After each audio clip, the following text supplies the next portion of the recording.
పిల్లులు రొట్టె ముక్క, కోతి, 2 పిల్లులు ఉన్నాయి చూడు. ఇవి ఏం చేస్తున్నాయంటే పిల్లులు 2 స్నేహితులు అంట. స్నేహితులు 2 కలిసిమెలిసి ఉంటాయి స్నేహితులు. అవి వాటికి ఒక రొట్టె దొరికిందంట. రొట్టె ముక్క దొరికింది పిల్లులకు. 2 పిల్లులు ఉన్నాయా? రొట్టె ముక్క దొరికింది. రొట్టె ఇద్దరు చూపిస్తాను. ఇక రొట్టె ముక్క దొరికింటే పిల్లులు ఇక్కడ పెట్టుకున్నాయి చూడు, పళ్ళెంలో పెట్టుకొని పిల్లులు అవి 2 సెరి సాగం చేసుకోవాలని నాకు అని కొట్లాడుతున్నాయి.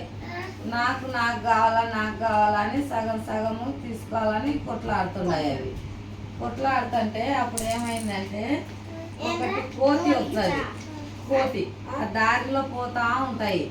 పిల్లులు కొట్లాడుతుంటే దారిలో పోతుంటది కోతి ఏం చేస్తుంది, దానికి ఆకలి అవుతుంది అంట. కోతికి ఆకలి అవుతుంటే ఈ రొట్టె ముక్కను పిల్లులను చూస్తుంది. అది చూసి పిల్లుల దగ్గరికి పోయి, కోతి నేను సమానంగా పంచిస్తా మీకు తిందురు అని చెప్తాదంట.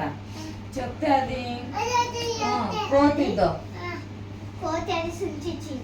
2 సమానంగా దుంచకుండా ఒకటి పెద్దగా ఒకటి చిన్నగా తుంచుతుంది.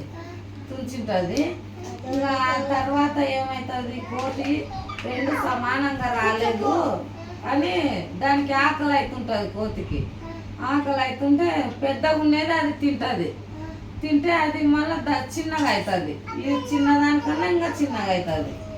అట్లా ఇది చిన్నగా ఉందని మళ్ళీ ఇది తింటుంది. అట్లా తిని మొత్తం ఇంకా పిల్లులకి ఇవ్వకుండా కొంచెం తిని మొత్తం అదే తినేస్తుంది. అదే పొట్టలకి ఇంకా పిల్లులు కొట్లాడుకుంటాయి.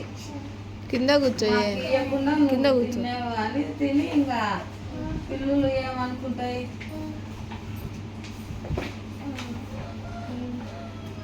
పిల్లులు తమలో తాము కొట్లాడుకొని 2 మాకు రొట్టి ఇవ్వలేదని అవే కొట్లాడుకుంటున్నాయంట. కొట్లాడుకొని కోతి లాస్ట్న మనం కొట్లాడుకున్నందుకు మనకు రొట్టె లేకుండా కోతి అంతా తినేసిందని కలిసి ఉంటే కలదు సుఖం, మీరు పోట్లాడుకుంటే మీకే నష్టం అని ఇంకా అది చెప్పి పోతుంది. ఇంకా పోతే అట్లా మీరు కలిసిమెలిసి ఉండాలి ఫ్రెండ్స్. ఇద్దరు కొట్లాడుకోవాలి. చూడు బొమ్మలు కదా, రొట్టె దొరికింది ఈ 2 కొట్లాడుతున్నాయి నాకు అని. ఇదో గిన్నెలో 2 చేతులు పెట్టినాయి చూడు.